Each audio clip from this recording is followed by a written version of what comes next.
All right, here we go back at it again after the big weekend, Breeders' Cup World Championships, and we're going to get into some more action this week because they go back to Aqueduct coming up this weekend, and some cool action coming up from Churchill Downs as well.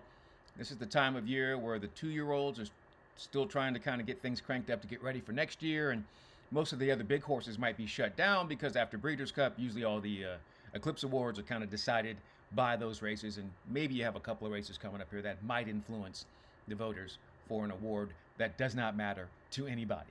All right, so here we go. Let's get down to business. First, though, I wanted to take you back to Breeders' Cup. Let's see, 14 races. That means 14 selections. We had one scratch, so that means 13 selections, and 10 of them ran like absolute crap. But we did get our first pick coming through. I knew it was going to be a problem when our very first pick scored. Sci-Fair brings back $12. I was like, that's probably going to be the only one we get. Then we had to wait until Forever Young scored in the Breeders' Cup Classic to get another winner. And we did bet those first two, so we got some money there, but we did not bet Nisos. So we don't worry about that. 340 on that. 3 winners, 1 scratch. The rest ran like crap. So let's go. Pick it back up and jump into what's happening this weekend. Grade 3 Hill Prince Stakes coming up Saturday at Aqueduct on the turf course, 1.125 miles. It's going to be race number 7 on the card there. This is a really interesting race. There's not a tremendous amount of speed, but there's enough to keep them honest. And then there are 2 runners who met last time out, and I'm expecting them to kind of flip things around. So Thundering and Soleil Volant ran against each other last time out at Delaware, and it was a 1-2 finish, and Soleil Volant was the winner on that day. But I actually think that Thundering is the better play to turn things around here. Why?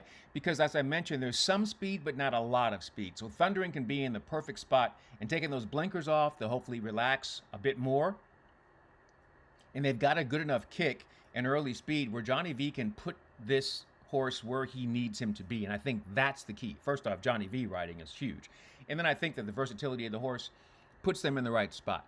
Our odds on this will probably, because this horse ran second last time out in that stake at Delaware, I think we'll get 9-2, shortest price there on Thundering. And you know we love 9-2. That's what's happening coming up on Saturday on the turf course, going 1.125 miles. Our pick there at number 2, Thundering, on Saturday, race number 7. Then we go to race number 9 on Saturday. That's the Mother Goose Stakes, a grade 2 event. They go 1.125 miles on the main track. 3-year-old fillies here. And some of these runners we've seen before. Queen Azteca, right? We've seen this runner before. Definitely seen Drexel Hill to the outside. And in this particular situation, we've got everything that we need. But what we really want to do, you know what? Let's go take a look at our selection. And this is the one that we want. Our Daydreaming Girl. Closer, I think she's going to be in a great spot. I think that she's been right there in so many of her races. Look at where she is, right? She's been in the money 7 times in those 9 starts with 2 victories. She's always in the mix. When she didn't finish in the money, she was 4th.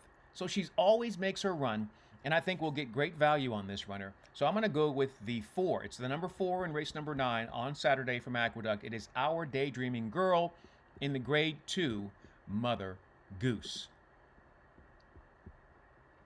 So that's what we do with those 2 picks. Then we have decided we're going to dance with the devil in the pale moonlight. How do I explain this? So we're all players, and some of the best value on a consistent basis comes from places like Turfway Park and Horseshoe Indy.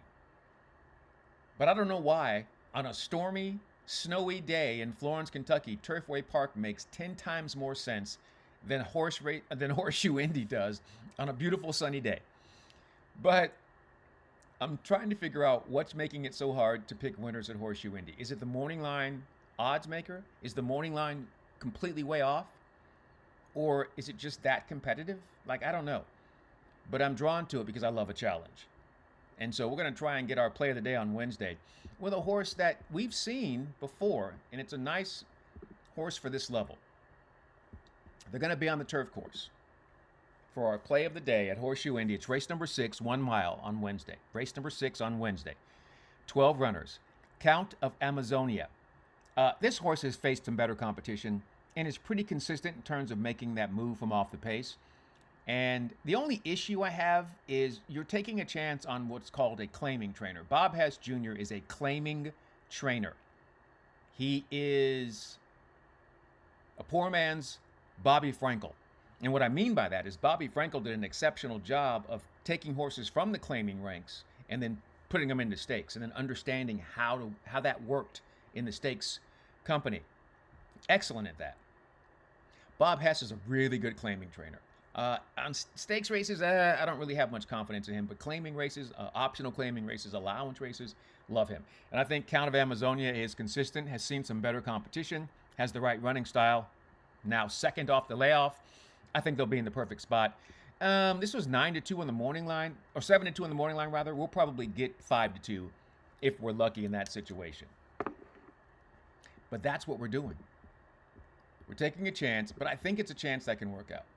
So here we are after the Breeders' Cup. You know, we just try to kind of get through the rest of the year because once we get into January, all the focus turns to what's happening with the 2-year-olds who have just turned 3 as we get ready to make that journey again into the Kentucky Derby with all those prep races. It's so much fun. But we still have more money to try to scoop up here to wrap up this year. All right? In the meantime, in between time, until next time, that's how we do it here on Horse Race Bets. I'm Ken Rudulph. We will see you next time. Until then, good luck and enjoy whatever you're into.